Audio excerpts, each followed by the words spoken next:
Port of Dover, England, 1818. The Channel wind carried salt, cold, and things that never returned. At 19, Geneviève Rousseau held the French lawyer's letter as though protecting the last candle burning inside an empty cathedral.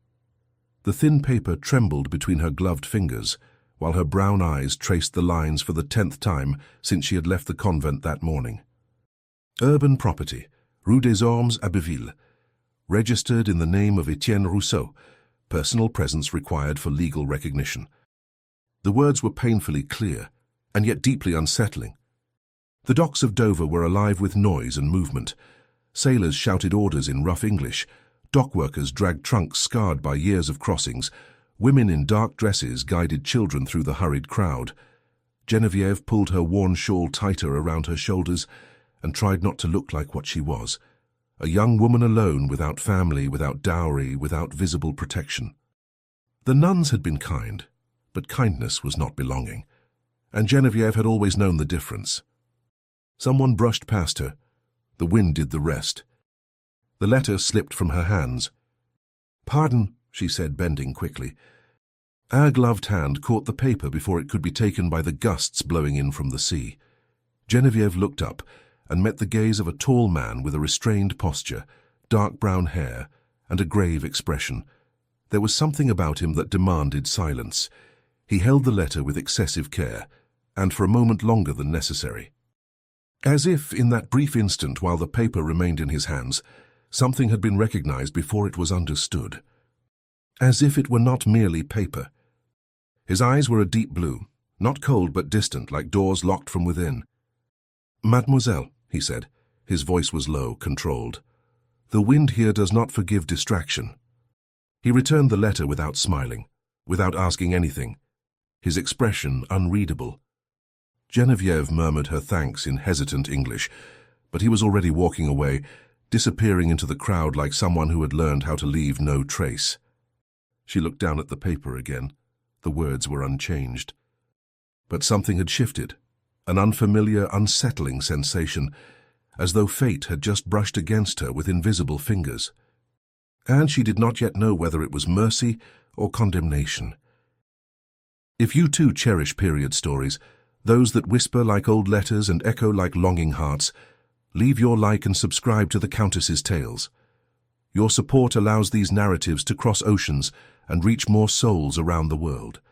And before you go, tell me in the comments which city and country you're watching from. It's always enchanting to discover how far our stories travel. Geneviève Rousseau had grown up in carefully cultivated silences, in the bright room above her father's small clinic in France. Silences of concentration, of respect, of a child who learned early to observe before asking questions. Only after her father's death, Etienne Rousseau, when she was 16, did silence change its nature. He had died in 1815, during the turbulent months following Napoleon's final fall. Officially, he was accused of involvement in activities deemed treasonous by the new authorities. Nothing was ever proven to Geneviève. Nothing was explained. She was simply told it was no longer safe to remain in France, and a few days later she was taken away, crossing the Channel to a country whose language she barely understood, carrying nothing but a surname and a quiet fear. She spent 3 years at the Convent of St. Cecilia in southern England, where she learned that questions no longer brought answers, only sympathetic glances, murmured prayers, and doors closed with gentle finality. The nuns never spoke of the war, and Geneviève accepted that. She had been taught that she must always accept. Now at 19, her brown hair pinned into a simple knot and wearing a brown wool dress that had seen better days, she stepped onto the plank of the merchant ship Cormorant, bound for Calais, summoned to claim an inheritance she had never imagined existed. The deck was crowded, merchants returning to the continent, retired officers leaving exile behind, entire families seeking new beginnings after years suspended by war. Everyone seemed to know exactly where they were going. Everyone except Geneviève. She clutched her small worn leather case against her chest and searched for a discreet corner. Young women traveling alone invited questions, and questions she had learned were rarely harmless. That was when she saw him again. The man from the dock stood near the mast. his gaze fixed on the grey horizon as though facing something too old to be named. He did not observe the other passengers, nor did he seem eager for departure. There was a tense stillness about him, as if the ship were not carrying him anywhere, merely confirming a fate already decided. Geneviève looked away quickly, suddenly too aware of her own curiosity. And yet something in his silent profile, the rigid line of his shoulders, the way he held the railing as if he needed the support, stirred an unsettling certainty within her. He too carried unanswered questions. The cormorant began to pull away from the dock. England slowly dissolved into the cold morning mist. Geneviève closed her eyes and felt the rhythm of the waves beneath her feet. She did not know what awaited her in France. She did not know whether that forgotten house would be enough to rebuild a life. She did not know if she would ever understand why she had been sent away, while her father faced the end alone. But she knew, as with a quiet, unsettling clarity, that the man with the locked blue eyes was not there by chance, and that before the crossing was over, their paths would meet again. Chapter 1. The Weight of Silence. The crossing began in murmurs. Geneviève found a place along the starboard rail, away from the press of passengers crowding near the inner cabins. The wind tugged at loose strands escaping her simple knot, but she did not mind. She preferred the sharp cold of the sea to the suffocation of curious eyes. Her small case rested on her lap like an improvised shield. Her fingers gripped its worn handles with more force than necessary. The lawyer's letter lay folded inside her dress pocket, pressing against her ribs like something alive, an unwelcome presence that refused to let her forget why she was there. "Regardez-la." The voice came from behind her, low, deliberate. A middle-aged Frenchwoman, wrapped in furs far too heavy for the crossing, leaned slightly toward her companion and indicated Geneviève with nothing more than her gaze. Alone. No maid. No escort. The other woman assessed Geneviève from head to toe, lingering a moment longer than politeness required. "Certain customs seem to have been abandoned," she murmured, "especially among young women who grow accustomed to living beyond their proper place." The words needed no clarification, disdain neatly wrapped in courtesy. Geneviève lowered her eyes. Heat rose to her cheeks, sharp and humiliating. She knew better than to respond. At the convent, she had learned that indifference could be a form of defense. "Ignore cruelty," the nuns had said. "It tires itself out." But here, silence carried weight.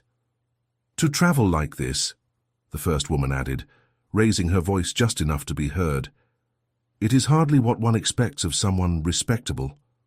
Geneviève closed her eyes for a moment. She wished she had not come, wished she had never received that letter, wished the promise of belonging did not exact such a cost. "Mesdames, forgive me." The male voice cut through the air like a clean blade. Geneviève opened her eyes. The man from the quay stood there now, a few paces from the women. He did not raise his voice. He did not smile. His presence alone drew a line.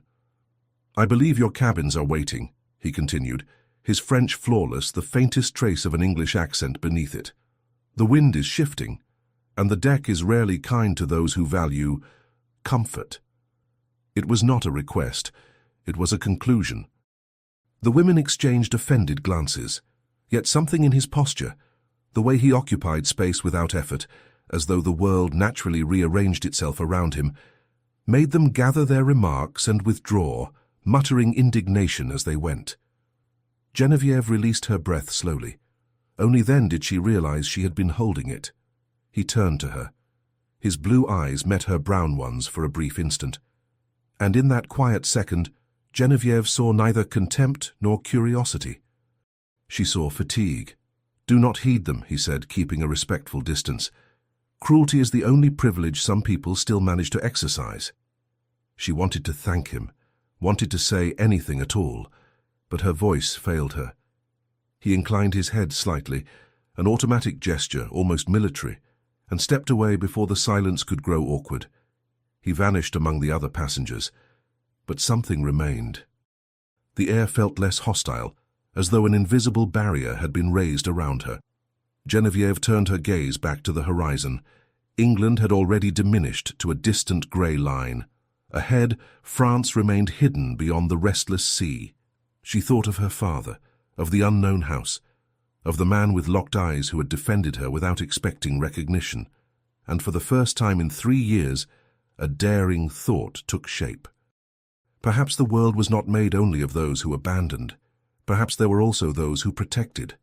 Night fell over the channel. Geneviève did not seek a cabin. She had not enough coins for discreet arrangements, and her dignity, fragile as it was, would not endure another public refusal. She wrapped herself in her worn shawl and remained on deck, leaning against a coil of thick rope. Other passengers of similar means did the same. The cold bit. But it was bearable. She had known harsher cold. The steady roll of the ship held something hypnotic. Geneviève closed her eyes, letting the sound of the waves dull her thoughts. Sleep did not come. Memory did. Her father's face, now blurred at the edges. Only the lingering sense of gentleness remained, and of sadness, as though he had always known their time would be too short. "Mademoiselle." She opened her eyes, startled. The man stood there again. He carried a thick wool blanket folded in his arms. He did not step closer than necessary. Distance, respect. "At night the sea changes its temper," he said, extending the blanket. "Please take it. I have no use for it." Geneviève hesitated. To accept was to admit need. To refuse would be foolish. She took the blanket carefully, feeling the weight and warmth of the wool. "Merci, monsieur," she murmured. "May I ask why?" He did not answer at once. His gaze went to the dark water, as though facing something he preferred not to name. "Because I have already failed to protect those I should have," he said at last, "and because no one should cross the channel in the cold while carrying alone what you carry in your eyes." Before she could form a question, he stepped away, disappeared into the darkness of the deck. Geneviève pulled the blanket around her shoulders. Warmth spread slowly, not only from the wool, but from something harder to define. The strange sensation of having been seen. And at the same time the uneasy sense that such quiet protection might cost more than comfort, perhaps even more than safety. Chapter 2. Ghosts on the Deck. Robert Grafton had not slept properly in 3 years. He slept, yes, but never to the end. He always woke at the same point in the night, with the metallic taste of gunpowder on his tongue, and voices still demanding decisions that could no longer be undone. That dawn, on the deck of the Cormorant, was no different. Leaning against the port rail, far from the other passengers, he watched the stars fade behind the fog and pretended the cold of the channel might be enough to numb memory. It was not. The blanket he had given the French girl had not been a calculated gesture. It had come from his own trunk. An impulse, a mistake. Robert knew that. Gestures created bonds, and bonds demanded responsibility. Something he had learned in the harshest possible way, never to promise again. Yet when he had seen her curled beside the ropes, trembling beneath a shawl far too thin for the sea, something inside him had yielded. Something old, something he had believed buried since 1815. Protection. The word sounded almost offensive in his own mind. He had no right to it, not after failing when it mattered most. His fingers tightened against the damp wood of the railing.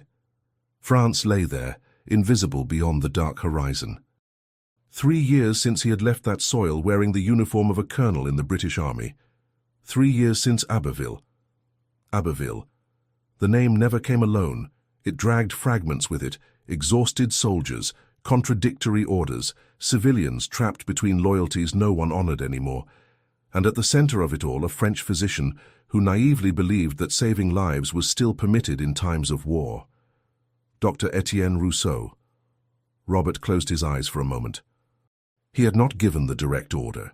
He had never needed to. He had been in command, and that had been enough. He had signed reports, looked away, allowed subordinates to resolve the matter while he kept his hands clean only on the surface, because at night when the world fell silent, he saw the man's face with cruel clarity. Grey hair, tired eyes. They did not beg for mercy, they asked for time, just time to continue saving those who still breathed. Robert had denied him that. 6 months later, His elder brother Edmund died in a hunting accident as ordinary as it was final. The dukedom of Silverton fell upon Robert like an unrequested sentence. Title, lands, obligations, all inherited without merit. He tried to fulfill his duties, manage estates, sit in the House of Lords, behave as though the past were merely past. But guilt did not age, it grew. It was during the belated organization of documents confiscated during the occupation that he found Dr. Rousseau's journal. Yellowed pages, steady handwriting. A man who treated wounded soldiers on both sides because he believed humanity wore no uniform. In the final entry, written days before the execution, a sentence Robert had never been able to forget. If I die, let my daughter know that I tried to do what was right, even when the world insisted on doing wrong. Daughter. The word opened a new wound. Robert investigated in silence. Geneviève Rousseau, 16 at the time. Sent hurriedly to an English convent after her father's death. No known relatives, no true protection. When he learned that Geneviève would return to France to claim an inheritance in Abbeville, he did not hesitate. The city he had avoided for years was calling him back, not as divine punishment, but as consequence. The world had a cruel sense of symmetry. Nothing ever stayed truly buried. Without realizing it, Robert's gaze drifted back across the deck. Her silhouette was there, curled beneath the blanket he himself had given her. She slept poorly. Even at a distance, he recognized that kind of restlessness, the body that learns to take up less space, the mind that does not trust sleep. He did not know how much she knew. Probably little. His name did not appear in the records that circulated at the time, only ranks, regiments. Now he was a duke, too distant a figure from the machinery that had crushed her father. He should keep his distance. It was sensible, correct. But when those women attacked her, when he saw shame descend upon her like a cold public rain, Robert had been unable to remain still. Because she did not deserve it, because no one who had survived the war, even from its edges, deserved to be judged by those who had never been forced to choose between dignity and survival, and because, at its core, protecting her was the only way he knew to ask forgiveness from the dead. Anonymous penance. That had been the plan. To help her discreetly. To ensure she reached Abbeville safely, to smooth the inheritance process if necessary, and then to disappear. No explanations, no names, no contaminating what little hope still remained. But watching her there, sleeping beneath the blanket that had come from his own hands, Robert recognized the flaw. He already cared. And caring had always been the first step toward ruin. Dawn arrived slowly, washing the sea in pale gold. Robert had remained awake, not by choice, by habit. He stood near the mast when he saw her stir. She sat up carefully, disoriented, until memory returned. Her fingers touched the blanket. She looked around, searching. Robert retreated into the shadows before their eyes could meet. He could not allow this to become routine. Trust required truth, and the truth, when it came, would destroy any bridge before it was ever crossed. "Calais in sight," a sailor shouted. "1 hour to disembark." The deck came alive. Trunks, voices, anticipation. Geneviève folded the blanket with excessive care and looked around again. She wanted to return it, to thank him. Robert turned away and descended to the lower deck, where his trunk awaited. Coward, his conscience whispered. But sometimes cowardice was merely another name for mercy. Because if she discovered who he was, what he had done, that blanket would cease to be shelter. It would become a bitter memory, proof of a compassion already corrupted. Robert Grafton, Duke of Silverton, had destroyed enough. He would not destroy her as well, even if it meant disappearing, even if it meant never being forgiven. Chapter 3. A Land of Ghosts. Calais smelled of fish, rust, and old salt. Geneviève stepped onto the French quay and felt her legs weaken. It was not the motion of the ship, it was the weight of returning. 3 years had passed since she had left this country as a frightened girl, clinging to the hand of a strange nun who had promised that everything would be all right. Nothing had been all right. only different. Now she returned not as a daughter, but as an orphan, heir to something she had never been told about, to remnants left behind by a man she had barely been allowed to know. The blanket lay folded beneath her arm. Geneviève scanned the dock, searching for the man with the locked blue eyes. She did not see him. Passengers hurried past, reunited with relatives, bargained with porters, vanished toward places that were safely known. She remained there for a moment, alone, holding her worn case and the blanket she had been unable to return. Perhaps he did not want thanks. Perhaps for him, kindness was something offered, and then forgotten. Geneviève had not been raised to forget. She folded the blanket carefully and placed it inside her case, a simple act, almost ceremonial. One day, she thought, perhaps she could return it, or at least offer words that would not be lost in her throat. But first, she had to move on. The inn near the port charged half of what Geneviève possessed in exchange for a few hours' rest and a seat in the mail coach leaving at dawn. The room was too small, the mattress too thin, the air too heavy. 2 women shared the space with her. They snored loudly. They did not ask her name. Geneviève did not take offense. She was accustomed to being invisible. Lying there, staring at a ceiling stained with damp, she tried to imagine the inheritance awaiting her. A small property, the letter had said, but that could mean anything. A forgotten house, a worthless parcel of land, a place never intended for her at all. Why had her father never spoken of it? Perhaps he had not had time. Perhaps war granted no farewells. Or perhaps he had known that silence was the only way to protect her. Geneviève closed her eyes. Her father's face came to her only in fragments, steady hands, the scent of medicinal herbs, the tired smile that always appeared when she stepped into his improvised practice. He had been good. Of that she was certain. How good men became traitors, she still did not understand. The coach departed before sunrise. The journey to Abbeville took 2 full days. Muddy roads, long stops. The constant creak of wood. Geneviève shared the narrow bench with strangers who spoke little and observed too much. On the second afternoon, a young French soldier sat beside her. "Returning home, mademoiselle?" The voice was too casual. The smile lingered too long. "Yes," she replied without turning toward him. "Family in Abbeville?" "No." A pause followed. He leaned slightly closer. The scent of tobacco and sweat mixed with the stale air of the carriage. "Traveling alone is unwise," he said in a tone that pretended concern. "There are still Englishmen everywhere. Confusion. Dangerous people." Geneviève turned then, looked at him directly. "I know how to take care of myself, monsieur." Her reply was firm, practiced through years of necessity. The soldier drew back slightly.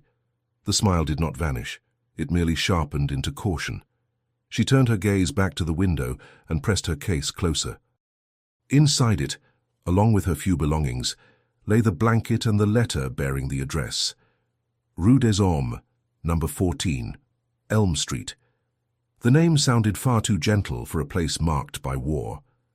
Abbeville appeared at dusk on the second day. The city was larger than Geneviève had expected, old, scarred, church towers cut into the golden sky, while many houses bore shattered windows and walls wounded by bullets. Fresh paint covered ancient stone, and beneath it all lay something harder to define. An old weight, a silence that came not from sound but from memory. A strange tightness seized her chest. She recognized no streets, no facades, no paths. And yet something there altered her breathing, as though her body knew where it stood before her mind could follow. This was where he had lived, and yet everything felt foreign. The coach stopped in the central square. A dry fountain occupied its heart, ringed by worn stone and hurried footsteps. Passengers disembarked quickly. Geneviève remained still for a moment, absorbing the place, not as one who arrives, but as one who returns without knowing exactly to what. She needed to find Monsieur Beaumont's office before nightfall. "Mademoiselle," the voice came from behind her. The soldier had stepped down as well. He stood too close. "I could help you find your way." Abbeville confuses those who do not know her streets. "That will not be necessary. "But I insist." He took a step forward. "The lady already has company." Geneviève turned. The man from the ship emerged from a side street, dark travel coat, boots worn by use, the same bearing that imposed silence without effort. He did not look at her. He looked at the soldier, and the soldier understood. "Pardon. I did not know," he muttered, and retreated quickly. Geneviève's heart beat far too fast. When the man finally turned his gaze to her, she saw something different in his eyes. Not only distance, there was fatigue there, and a restrained relief. "Forgive the intrusion," he said. "Certain attentions are rarely harmless." Geneviève took a second longer than necessary to reply. She had not expected to see him there in Abbeville, so far from the ship, so far from coincidence. She began, finding her voice. "I wish to return your blanket." He blinked as though the matter were of no importance. "Keep it," he said, his voice firm, almost practical. "Winter here shows little mercy. I cannot simply—" "You can." He surveyed the square, the streets, the sky darkening too quickly. "Do you know the city?" "No," she said. "It has been many years, and I was a child then. I came only to settle an inheritance. I must find Monsieur Beaumont." He nodded, unsurprised. "I know the way. I can accompany you if you allow it, before night fully falls." Geneviève knew what she ought to do. Refuse, keep her distance, be prudent. But she also knew she was tired, that she was alone, and that this man had been the only constant presence of protection since she had left the convent. "Please," she said at last. He took her case carefully, as though asking permission even as he acted. They walked side by side through the narrow streets. Geneviève did not yet know who he was. She did not know that his name carried the weight of her father's death. She did not know that every gesture he made was an act of penance. But as they moved through Abbeville beneath the darkening sky, she felt something she had not felt in a long time. The simple, dangerous sensation of not being entirely alone. And for now, that was enough. Chapter 4. The Price of Proximity. Robert should not have stayed. He knew it from the moment he stopped on that dark corner of Rue Saint-Vulfranc. Knew it when he saw the light burning on the second floor, and recognized behind the thin curtain the outline of Geneviève's body moving back and forth. She gestured as she spoke, asked questions, tried to understand the inheritance that had fallen into her hands, like something too fragile to touch without fear. He knew that expression. Hope tangled with apprehension. The face of someone who sensed that every answer might be the last remaining thread connecting her to someone already gone. His fingers tightened inside his gloves. He should have left the moment he delivered her safely to the lawyer. That had been the plan. See her settled, make sure she was not alone, and disappear. But his feet did not obey. He remained there, standing in the shadows, like a man unwilling to admit he was keeping watch. "Coward," his conscience whispered. Once again. He drew a deep breath. The air of Abbeville carried a taste he knew well. Chimney smoke, horse dung, ancient damp clinging to stone. And something else. Something that came not from the city, but from him. Guilt. The entire city seemed built upon it. Every street, every corner. Robert did not know Abbeville as a visitor. He knew it as an invader. He had been there in 1815, wearing the red coat of the British Army, newly promoted to colonel. Too young for the rank, too proud to admit it. Abbeville was strategic. Supplies, control of the Somme, a population divided between silent submission and restrained resistance. And in the midst of that chaos, a French physician had tried to remain simply human. Robert closed his eyes.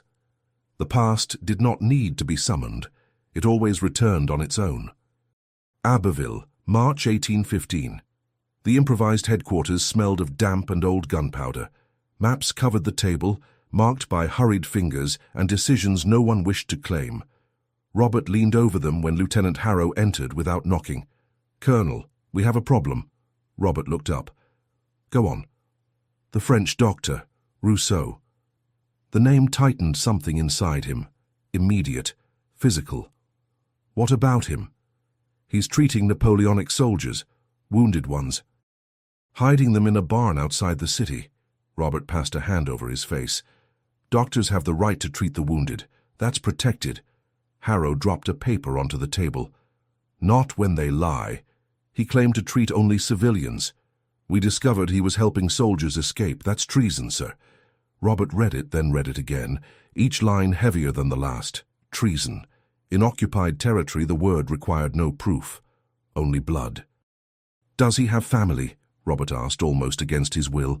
A daughter, adolescent, lives with him above the clinic. Robert closed his eyes for 1 second. Only one. Arrest the doctor, he said, his voice firmer than he felt. Hold him until further orders. And the execution? There was a brief silence, barely a second. Await superior authorization, Robert replied. I will review the case personally. Harrow hesitated, then nodded and left. Robert remained alone with the paper in his hands, knowing exactly what he was doing. Buying time, pretending time still existed. He promised himself he would return to the matter the following day, but the following day never came.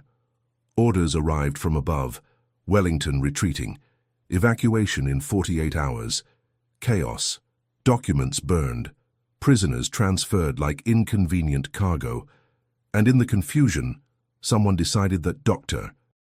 Rousseau was too dangerous to release and too burdensome to transport. They executed him on the morning of the evacuation, a swift firing squad, no ceremony. By the time Robert learned of it, it was already too late. He signed papers, authorized confiscations, turned his back, and fled Abbeville. Robert opened his eyes. He was once again on the dark street, facing the illuminated window. Geneviève was still inside. He had not given the order, but he had not prevented it either. And in war, he had learned too late. Omission weighed as heavily as action. 6 months later, Edmund, his elder brother, died in a hunting accident as banal as it was final. Robert inherited the dukedom of Silverton, the title, the lands, the fortune, and the guilt. He tried to continue living, to fulfill obligations, to delegate responsibilities, but guilt did not diminish. It multiplied. Until, among forgotten military documents, he found Dr. Rousseau's journal. The final line never left him. If I die, let my daughter know that I tried to do what was right, even when the world insisted on doing wrong. Daughter, Geneviève Rousseau. The name surfaced months later, buried in rushed authorizations and cold records, a discreet transfer, a convent in the south of England. For the child's safety. He followed the trail in silence, not out of duty but out of guilt. When he learned years later that she would return to France to regularize a forgotten inheritance, he decided he would return as well. Help quietly. She did not need to know. He left the dukedom under temporary administration. Titles did not repair the past, but then she boarded the same ship. At first, it was only the name. The name he read by chance on the letter fallen to the ground at the quay, Geneviève Rousseau, engraving itself like an old wound that never quite healed. Only later came the face, the brown eyes, the contained solitude, the careful way of existing, as if she had learned early not to take up too much space in the world. And he knew. Now he was here, in the city where everything had begun, and the closer he drew, the greater the lie became, because Geneviève already trusted him. And that trust was a torment he deserved. The office light went out, the door opened. Geneviève stepped outside with the lawyer, who placed a ring of keys into her hand and disappeared up the stairs. She remained alone on the street, staring at the keys as one might hold something too precious to touch without fear. Robert stepped out of the shadows. "Mademoiselle," she turned, startled, then relaxed when she recognized him. That relief on her face struck him like a blow to the chest. "I thought you had already gone," she said. "I should have. I merely wished to be certain all was well." She lifted the keys. "The house is nearby, Rue des Ormes. It isn't large, it needs repairs, but it is mine." She said mine as though testing a new word. Robert felt the weight of it. "Would you like me to walk you there?" he asked before he could stop himself. Only to ensure your safety. She hesitated. The conflict was visible. I do not wish to abuse your kindness. It is not abuse, he replied. It is duty. Duty? She tilted her head. You do not even know my name. I know everything. I am Robert Grafton. He did not give the title. Geneviève Rousseau. She extended her hand. Robert took it. Glove against glove. Even so, he felt warmth. A pleasure, Mademoiselle Rousseau. His conscience screamed. But he did not release her hand at once, and neither did she. On that quiet street in Abbeville, beneath a sky darkening too quickly, Robert Grafton crossed the line he had sworn never to cross. He became involved, and he knew, with painful clarity, that it would come at a price. For him, and for her. Chapter 5. Echoes of the Past. The house on Rue des Ormes smelled of forgotten time. Geneviève turned the key in the rusted lock. The door resisted for a moment, then yielded with a long creak, almost a sigh, as though something inside had waited far too long to be awakened. The fading light of dusk spilled into the narrow corridor. It revealed peeling walls, worn floorboards, dust gathered like darkened snow. Geneviève stepped inside and felt the weight of absence, not only of furniture or life, but of something deeper. Belonging. Watch the step. Robert's voice came from behind her, low and steady. He entered just after, carrying her case in one hand and an oil lamp in the other, borrowed from the lawyer. The warm glow swept across the interior of the house, revealing empty frames, a broken chair propped against the wall, torn curtains hanging from the windows like weary ghosts. Geneviève swallowed. This had been her father's, this floor, these walls, this silence. It isn't much, she said, and her voice came out too fragile. But it is mine. She repeated the word because she needed to hear it. Mine. Robert set the case near the entrance and raised the lamp. There is furniture, he observed. It's intact, only forgotten. Geneviève followed him into the adjoining room. Small, a dark wooden table, 2 chairs, a low sideboard. At the back, near a fireplace long cold, stood a bookcase covered in dust. She ran her fingers along the back of one chair. The wood was cold, but solid. Someone lived here, she murmured. Do you think my father lived here? Robert did not answer at once.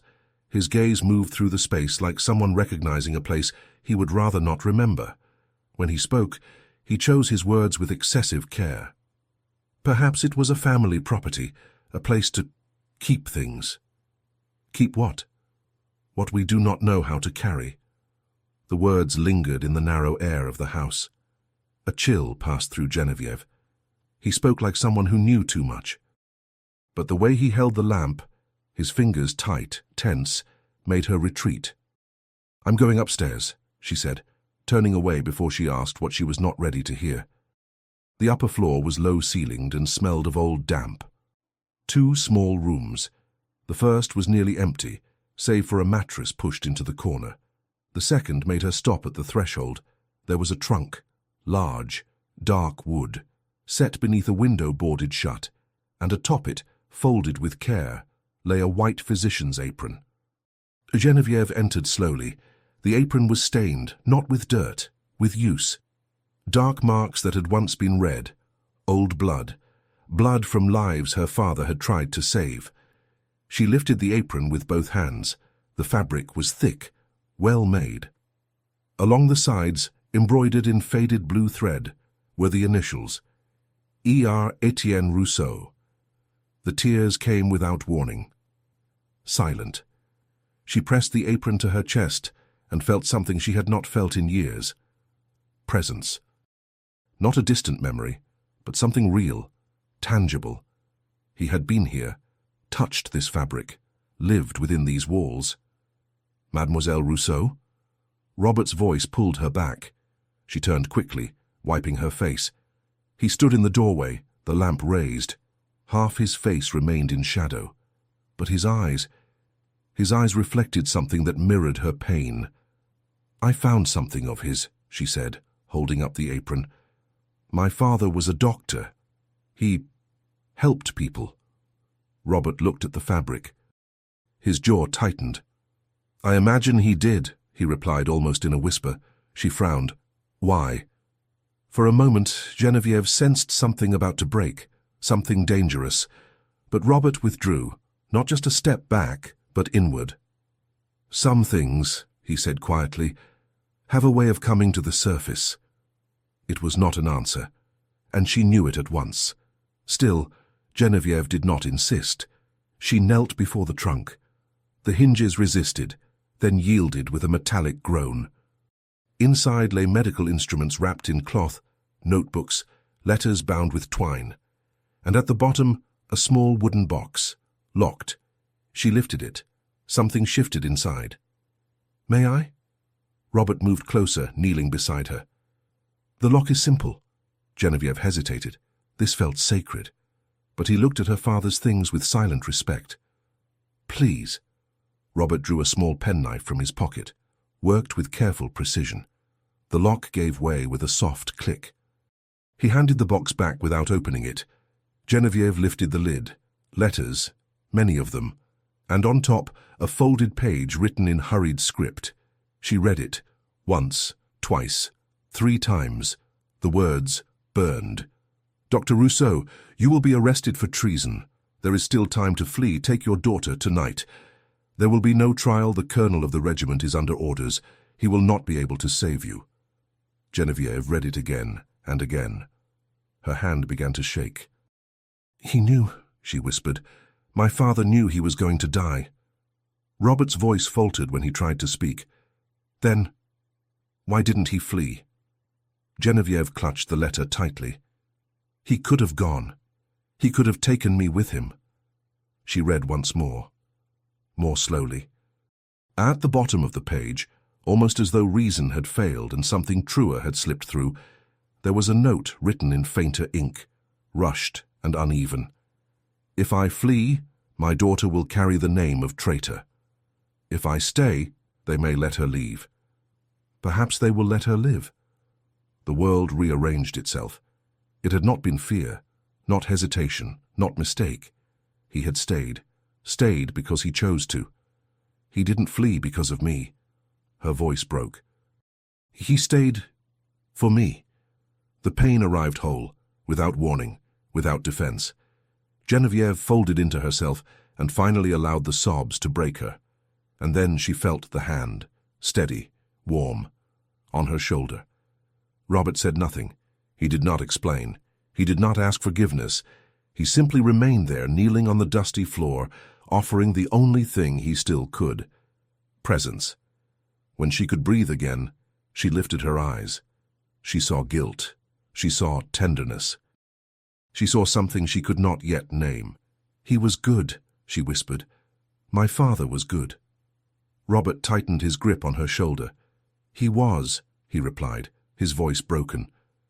Geneviève did not perceive the weight of that word, did not realize he was not agreeing, he was confessing, and she did not see that the letter in her hands named the man responsible for her father's death, the colonel of the regiment, who knelt beside her at that very moment, and whose name she still did not know. Chapter 6. The Weight of Silence. Robert left the house before he did something irreversible. The night was cold, starless. The air tasted of burned coal and damp wood. He closed the door behind him with care, as though a rough movement might wake the dead. Geneviève had remained upstairs.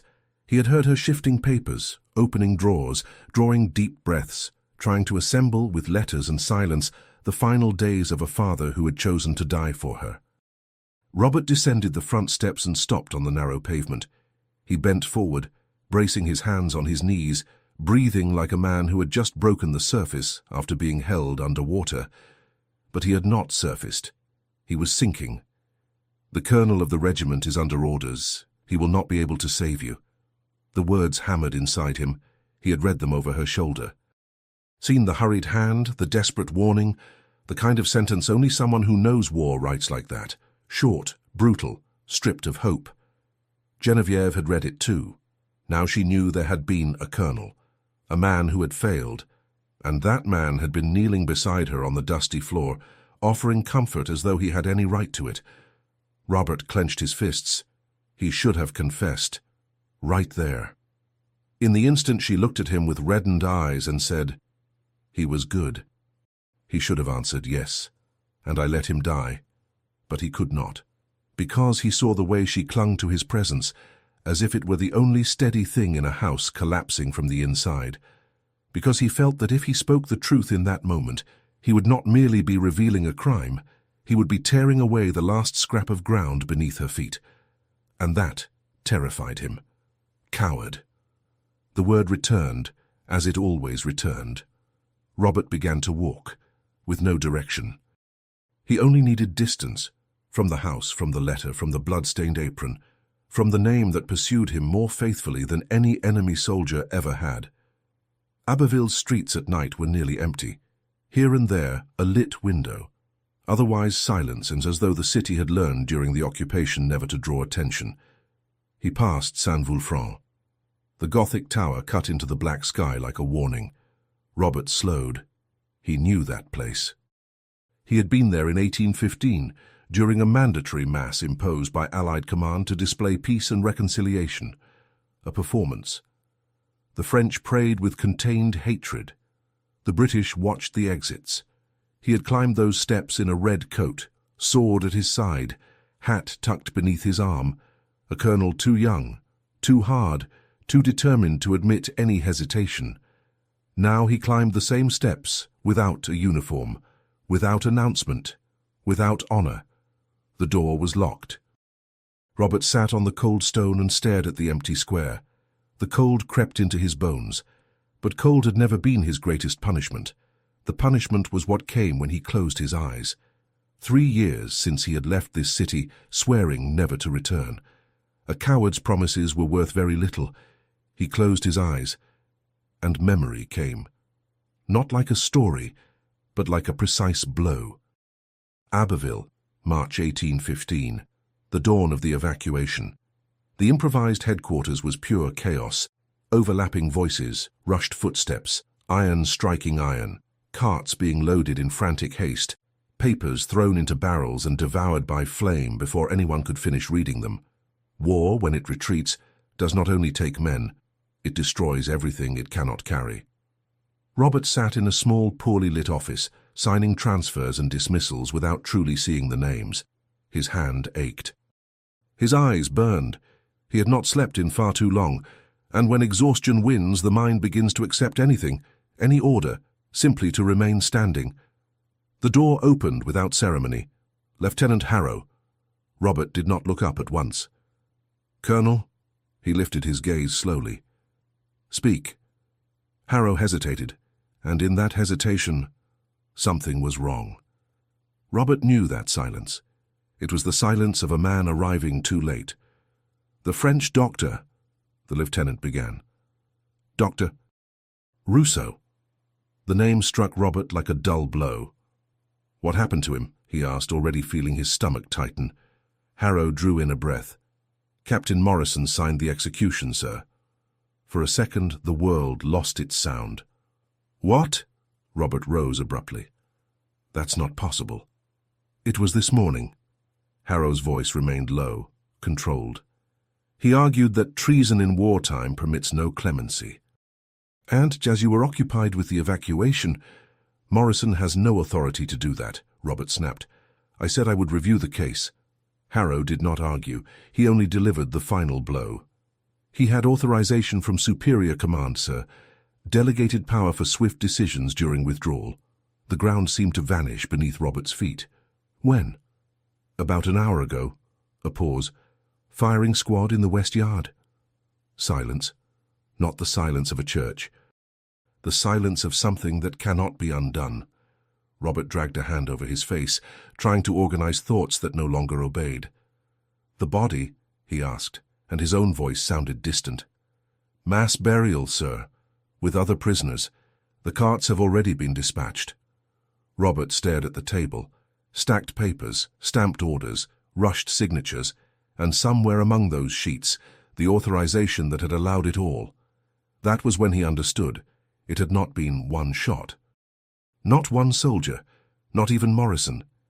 It was the system, the haste, the omission, his omission.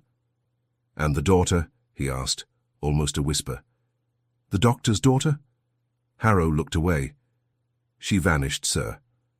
Robert did not press, not because he believed it, but because if she was gone, then at least one life had slipped free of the machinery that crushed the father. He closed his eyes and spoke like a machine, because that was what the world required of a colonel. "Record the death." His voice went neutral, professional. "Confiscate his belongings. We must follow protocol." Harrow nodded and left. The door shut. Robert remained alone. And there, in that suffocating office, surrounded by useless maps and burning papers, he finally gave way. He sat down slowly, covered his face with his hands, and he wept.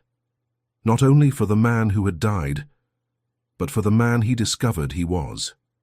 Obedient. And obedience, in that moment, did not feel like virtue. It felt like another name for cowardice. Robert opened his eyes. He was back on the cold church steps, the empty night, the silent square. Geneviève did not know he had been there that morning, years before. She did not know he had kept her father's journal as penance, and she certainly did not know he had returned to Abbeville because guilt has an address, and perhaps he would never be able to tell her. Not now. Because to tell her now, after comforting her, after touching her shoulder, after allowing her to trust him, would be to betray her twice. First, for failing to save her father, and then for offering himself as shelter. He rose slowly. His legs ached. The cold had settled deep. But something inside him decided. It was not courage. It was necessity. He could not bring Etienne Rousseau back. He could not undo the past. But he could keep the man's daughter from being swallowed by the same world that swallowed her father. He could restore that house, face the hostility of the city, use the title he hated, the one he never wanted, to protect someone who had no one left. Public penance. It would cost reputation, it would cost comfort, it would cost the mask of a respectable man. Perhaps it would cost enough that he should finally begin to pay. Robert returned to Rue des Ormes slowly. A faint lamplight still burned upstairs. Geneviève was likely reading, piecing it together, trying to understand why her father died and why she lived. He stopped before the door. He did not enter. He simply looked up at the lit window as though it were an altar, and in the silence he made a promise, not to himself, but to the ghost who lived in that house. "I will protect your daughter, even if she hates me when she learns the truth, even if it costs me everything. She will not be alone. I swear it." The wind rose. The light in the window trembled. Robert breathed in slowly. Then he turned and walked toward the inn where he had left his belongings. Tomorrow would begin. Tomorrow he would face the city. Tomorrow he would start paying the price he should have paid from the beginning. But tonight he would allow Geneviève a few more hours of peace, before the truth exploded, before everything collapsed, before she discovered that the man who had comforted her was the very one who once had let her father die. Chapter 7. Truth has a name. The first days in the house on Rue des Ormes passed like a slow awakening. On the first night, Geneviève barely slept. The house smelled of old damp and abandonment. The floorboards creaked with every step, and the wind found its way through poorly sealed windows. There was no prepared bed. Only a thin mattress leaned against the wall and dust everywhere. She spread the blanket Robert had given her on the ship over the makeshift mattress. It was rough, heavy, but warm. She wrapped herself in it, as one clings to something familiar in unfamiliar ground. For a moment she thought of the deck, the cold of the channel, the way he had placed it over her shoulders without a word. That memory was what finally allowed her to close her eyes. She slept little. But she slept. In the days that followed, she woke early before the sun fully reached the still dirty windows. She had decided she would raise that house and turn it into a home, her home. So she began to clean. She swept, washed the floors with cold water, scrubbed the walls until her fingers burned. The physical labor occupied her body, and for a few hours kept her mind away from the questions that still had no answers, away from the letter. Every night, before sleeping, she read it again. The colonel of the regiment is under orders.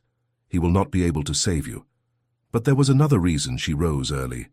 Robert Grafton came every day. He arrived in the morning, always at the same hour.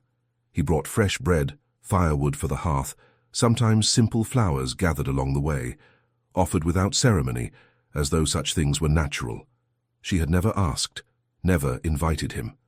Still, he came. He repaired the door lock, replaced broken panes, covered the roof with temporary canvas. He worked in silence as though merely correcting something that deeply troubled him. She did not understand. Not fully. She asked once, carefully, whether he was not doing too much. He replied only that he did not mind, that he preferred to keep his hands occupied. He explained no further, and she did not insist. Shirt sleeves rolled up, dark hair falling onto his brow. Movements precise, economical, of someone accustomed to solving problems with his own hands, though he clearly did not need to. Geneviève watched. She pretended to arrange books, to prepare tea, to fold clothes. But she watched, the way he tested a board before stepping, how he measured distances with his eyes, how at times he would stop mid-task and remain still, staring at nothing, as though seeing something that was not there. And something dangerous began to form within her. By the fifth morning it could no longer be ignored. Robert was in the small backyard stacking firewood. The sun lit his back, outlining the shape of his body beneath the white shirt. Geneviève stood in the kitchen doorway, a cup of tea cooling between her fingers, and she simply looked. The way his muscles moved, his heavy breath after lifting the logs, the careless gesture of wiping sweat from his brow. Warmth rose in her chest. It had nothing to do with the sun. No, she told herself. She tightened her grip on the cup. It cannot be this, but it was. When he lifted his eyes and saw her there, when he smiled, brief and almost imperceptible, but real, her heart lost its rhythm. And Geneviève understood, with unsettling clarity, that she no longer saw him as merely a kind stranger. She saw him as possibility. He approached. "The tea has gone cold." She blinked. "Yes. I was distracted." "By what?" he asked, curious. Not intrusive, simply attentive. "By you," she thought. But she said, "By everything. By being here. By having a place." Robert held her gaze for too long. In his eyes there was something unstable, hope tangled with desperation, as though he wished to say something essential and could not find the courage. "Geneviève," he said. It was the first time he had spoken her name without formality. The sound tightened something in her chest. "Yes?" He opened his mouth, closed it, looked away. Nothing. "I'll fetch more wood." And he left before she could say anything. Geneviève remained there alone, holding cold tea and an unease she could not yet name. It was that afternoon, after rereading her father's letter once more, that she decided. She needed to know. She needed to know who the ghost in the letter was. Robert had gone to order new lumber. Geneviève watched him disappear down the street and felt something tighten in her chest, a formless unease, like when the body senses danger before the mind finds reason. She wrapped her shawl around her shoulders, locked the house, walked toward the central square. Abbeville was full, loud, too alive for a city still bleeding beneath the surface.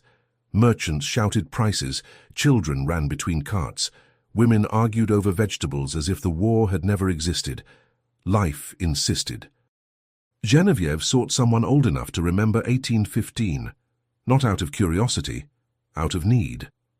She found a man seated near the dry fountain, smoking a worn pipe, his face carved by time, eyes that had seen too much. "Pardon, monsieur, may I ask you something?" He studied her for a moment. "Depends on the question. Were you here during the Allied occupation?" He spat onto the ground. "I was. Unfortunately." Geneviève felt her stomach tighten. There was, at that time, a British colonel. Who commanded the troops here? Do you know anything about him? The man narrowed his eyes. Something shifted in his expression. Why do you ask, miss? Looking for someone lost to the war? She drew a breath. When she spoke, her voice was lower than she intended. My father was executed. They said it was treason, but he was a doctor. He only helped the wounded. Her throat closed. I need to know who the man was, who decided his death. Silence stretched. Too long. She thought he would not answer. Then he spoke, like someone unearthing something long buried. There was a colonel here. I believe his name was Grafton. Colonel Grafton. Too young for the rank. Had powerful relations in England. The world tilted. Did not fall. Tilted. Would his name be Robert Grafton? The question escaped her before she could stop it. The man shrugged. I don't know his full name, miss, but everyone knew him as Grafton. And he left many things unresolved when he departed. The air seemed thin, the name, the age, Abbeville, the constant presence, the quiet care, devotion, penance. Genevieve's legs weakened. She gripped the stone bench. Where might I find records? She asked mechanically. At the town hall, second floor. Whatever survived the war is kept there. She thanked him. She did not know how, or why. Her body knew before her mind accepted it. At the town hall, the clerk barely looked up as he let her pass. Genevieve searched boxes, papers, lists yellowed by time, and then she found it. A simple page. British Army officers. Abbeville, 1814 to 1815. Her eyes scanned the list until they stopped. Colonel Robert Leonard Grafton. Beside it, a handwritten note. Inherited the title of Duke of Silverton following the death of his brother. Duke. He had never told her, because he knew. Genevieve folded the paper with excessive care, as though the gesture might prevent it from being real. Then she walked back to the house. Robert was in the yard, working, stacking wood with his shirt sleeves rolled up, dust-streaked, fully absorbed in the simple task, as though repairing things were the only language he knew. When he saw her, he smiled. And that smile, the one she had begun to wait for, died when he saw her face. Genevieve? She held out the paper. Colonel Robert Leonard Grafton, Duke of Silverton. He did not move. You knew, she continued, her voice strangely calm. From the ship. You knew who I was. You knew what you had done. Genevieve, I did not give the order, he said too quickly.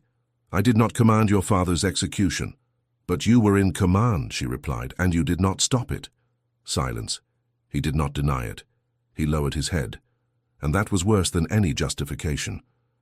You let me trust you, she said, tears falling despite her efforts. You let me begin to... She stopped, because speaking the word would make everything irreversible. Leave. Genevieve. Leave my house. He obeyed. At the door, he turned once more. I would spend my life trying to repair this if... Please do not return, ever. The door closed. Genevieve slid down onto the kitchen floor. And she wept. She wept for her father. She wept for the man who had somehow become part of her life, and for the pain she had seen in his eyes when she sent him away. But above all, she wept because she understood, too late, that both of them had been crushed by the same force. War, which never truly ends. Not in times of peace, not inside silent houses, not inside hearts that try to begin again. Chapter 8. The Weight of Truth. Robert did not return to the inn that night. He walked, without direction, without destination. Only away, away from Rue des Ormes, away from Genevieve's face when she had sent him away, that mixture of pain and fury he had fully deserved. He walked to the edge of the town, where stone gave way to packed earth and fields stretched beneath a starless sky. He stopped beside a low ancient wall, leaned against it, and gave in. Not to tears, not to cries, but to that silent surrender that comes when there are no defenses left. When truth finally spoken, leaves no room for explanations, only acceptance. You let me trust you. Her words echoed inside him. Robert closed his eyes and saw, with cruel clarity, what she had not been able to say. He had seen it in her eyes, in the mornings when she watched him work, in the moments she lingered in the kitchen doorway, tea forgotten between her fingers, simply watching, in the way the silence between them had begun to stretch without discomfort. Something had been forming there, fragile, careful, nameless, and he had broken it before it could fully exist. He opened his eyes and stared at his hands, hands that had repaired her house, carried firewood, offered shelter, hands that had almost touched her face that afternoon, and withdrawn, because even before the truth he had already known, he had no right to touch what he could not sustain. A coward until then. But he did not need to remain one. When dawn began to pale the sky, Robert returned to the inn. The proprietor, half asleep, scarcely noticed him. He climbed to the small room, opened his travel trunk, and withdrew the object he had carried since leaving England. Etienne Rousseau's diary. Worn leather, yellowed pages, the precise handwriting of a methodical man. Robert had opened it only twice, when he found it among the confiscated belongings, and months later, when he decided to return to Abbeville. Now holding it in his hands, he felt its true weight, not of paper, of responsibility. That diary had never been his. It belonged to Geneviève. It was the voice of the father she had lost, and he had kept it in silence for 3 years. He sat at the narrow table, lit the candle, and began to write, and began. Geneviève, I do not write expecting you to read this, nor to forgive me. I write because the truth must exist outside of me. I was the colonel commanding the British regiment in Abbeville between November 1814 and March 1815. I was 26 years old. I was promoted too quickly, by name and connections, not by merit. When I was given command of exhausted men in a divided city, I was not prepared. Your father, Dr. Etienne Rousseau, treated the wounded on both sides. This was known. Some tolerated it, others did not. When they discovered he was hiding injured French soldiers, he was accused of treason. I did not believe it was treason. I believed it was humanity. Yes, I ordered his arrest, and I asked for time. I said I would personally review the case. I intended to find a way to release him without openly defying my superiors. Then came the evacuation. Chaos, urgency, burned papers, hasty decisions. Captain Morrison, acting under authorization from higher command, signed the execution order. Your father was shot on the morning of the withdrawal. By the time I learned of it, it was too late. I did not give the order, but I was in command, and I did not stop it. I signed the record of death, authorized the confiscation of his belongings, and I left Abbeville like a man fleeing. For many nights I wept alone, not from heroism, from delayed conscience. 6 months later I inherited the dukedom. I tried to continue living, but one day I found your father's diary among the confiscated effects. I read it. I understood, and I knew I did not deserve peace while his daughter faced the world alone. I returned to Abbeville for you, not by chance, not for business, because I knew you would return, and because I could not live knowing I had destroyed your family while you stood alone. I never expected to meet you on the same ship. I should have told you as soon as I saw you, or on the first night, or on any morning when you trusted me, but I did not. First because I was a coward, later because I began to care. You sent me away with reason. Before leaving I return what was never mine. This diary belongs to you. It is your father's voice, his thoughts, and in the final entry he writes of you, of forgiveness, of hope. I do not ask for absolution. I ask only that you read, I will leave Abbeville tomorrow. I will not return, I will not seek you, but if one day you should need help, defense, a voice, I will be where I may be found, not from duty, not from penance, but because you deserve someone who comes when called, and because the man who failed your father will not fail you. Never again, Robert. Robert folded the letter, placed the diary carefully beside it. At dawn he would leave Abbeville, and for the first time since 1815 he would not be fleeing. He would accept the consequence, Because to care too deeply for someone, even in silence, means this: to speak the truth and bear its weight. Chapter 9. Rebuilding. Geneviève did not open the diary at once. She returned home holding it against her chest like a fragile relic, locked the door, sat on the floor of the sitting room. Late afternoon light streamed through the windows that now closed properly, casting golden squares across the clean floorboards. She looked at the worn leather cover, at the discreet initials stamped in the corner. E.R., her father's voice. At last. But there was fear, because reading would make everything real. Hearing the man she had lost, discovering things she might never have known. She drew a slow breath and opened the first page. January 15, 1815. Today I treated a French soldier who lost his leg. He said he would rather have died. I told him that life is always worth it, even when it no longer feels so. Geneviève asked why I help soldiers from the other side. How does one explain to a child that pain wears no uniform? I only said, because it is right. She understood. One day she will understand even more. Geneviève read page after page, notes about patients, reflections on war, small details about her, flowers she brought to the clinic, questions asked with solemn curiosity, memories her father had kept like quiet treasures. The tears came slowly, and then she reached the final entries. March 8th, 1815. I have been warned. They say I will be arrested. I could flee. I should. But if I flee, Geneviève will be marked, daughter of a traitor who ran. If I stay, there may be mercy for her.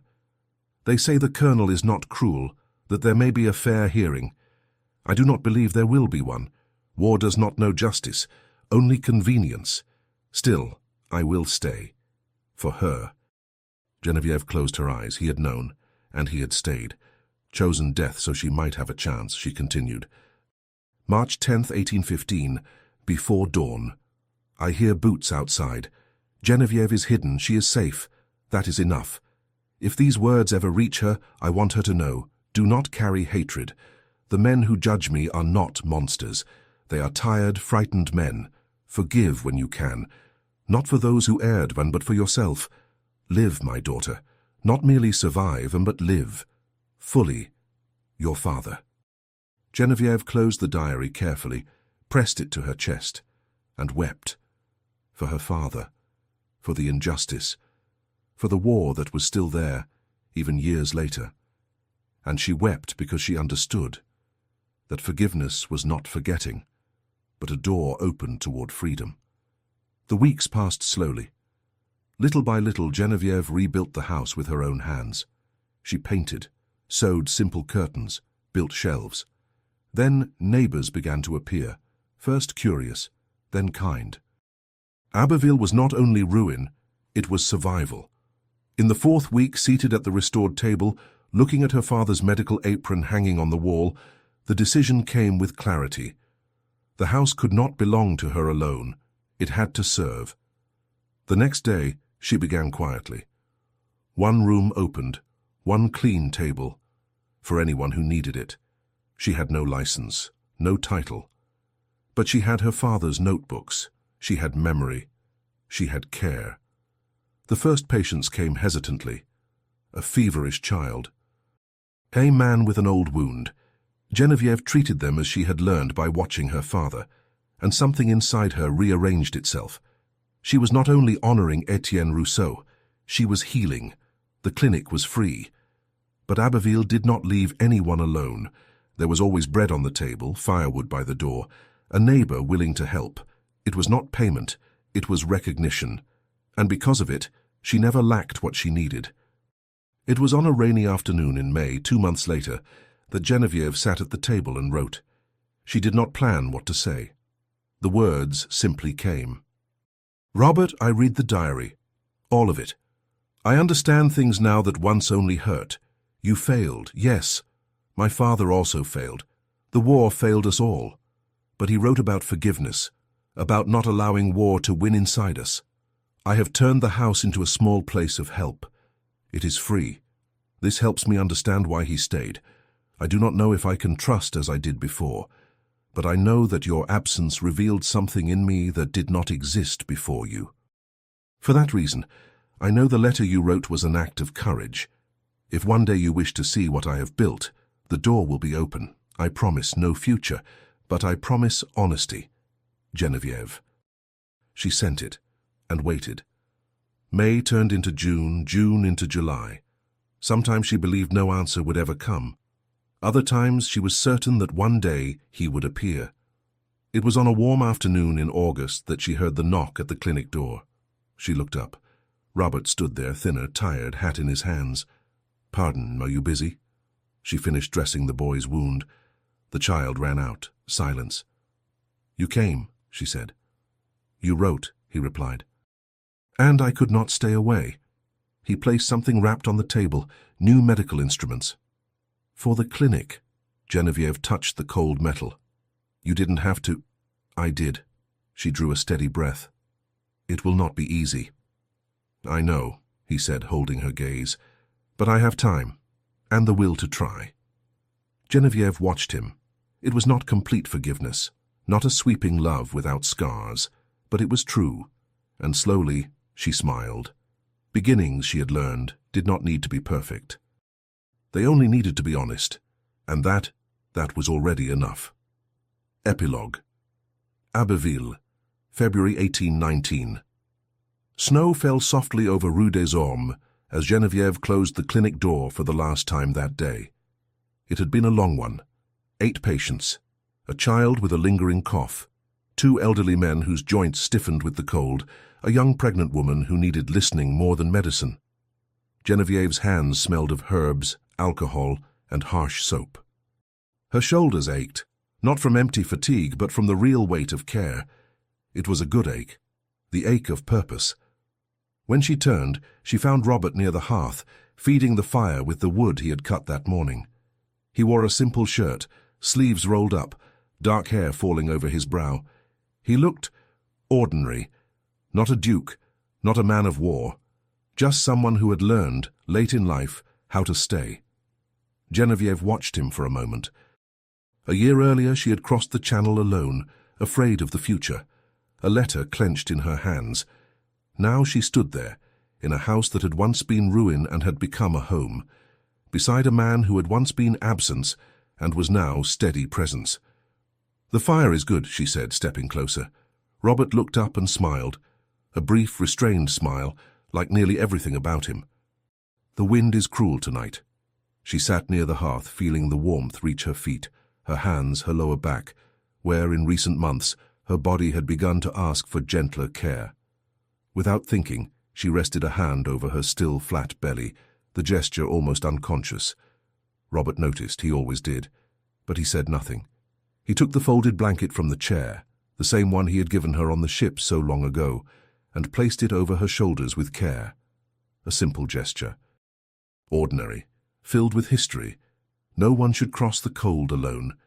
He had said that once, without knowing how far those words would follow them. Robert sat beside her. The fire crackled softly. 1 year. 1 year since he had left Abbeville, swearing never to return. 1 year since he had learned that fleeing does not erase guilt, it only pushes it farther away. Now he lived there, not because the world had forgiven him, but because Genevieve had chosen to build something, despite everything. He divided his days between the clinic and the land. He used the dukedom's money to sustain what needed sustaining: medicines, instruments, the wages of 2 French physicians who came several times a week. The rest was done there, with familiar hands, trust patiently built, quiet recognition. The clinic remained free. It always would. And Abbeville was grateful. In England, people talked. A duke living in France, a foreign wife. A simple house, without luxury but warm, far from English salons. Robert went to London when necessary, handled what could not be avoided, signed papers, heard whispers. But he never stayed long. Here, in Abbeville, he was simply Robert. "I thought of something today," Genevieve said, breaking the silence. "The little girl with the cough, she reminded me of myself as a child." She drew a slow breath. "I think my father would be proud." Robert turned toward her. In her eyes there was light, not pain but something calm, steady. "He would," he said. "Very much." She took his hand, fingers intertwined, quiet certainty. "And you?" she asked. "Are you at peace?" He thought before answering. He always did. "Not completely. Perhaps I never will be. But I am where I should be." Geneviève nodded. "That is enough." Snow continued to fall outside, but inside the house on Rue des Ormes, the fire held steady warmth. The blanket covered 2 bodies instead of 1. And the silence no longer weighed. It was presence. Geneviève rested her head against Robert's shoulder. He kissed the crown of her hair, restrained, almost reverent. Then he placed his hand over hers, still resting on her belly. No words were spoken. None were needed. Because Etienne Rousseau had been right. Forgiveness does not erase the past, but it allows the future to exist. And love, built with truth, choice and time, does not heal scars. It teaches us how to live with them, together.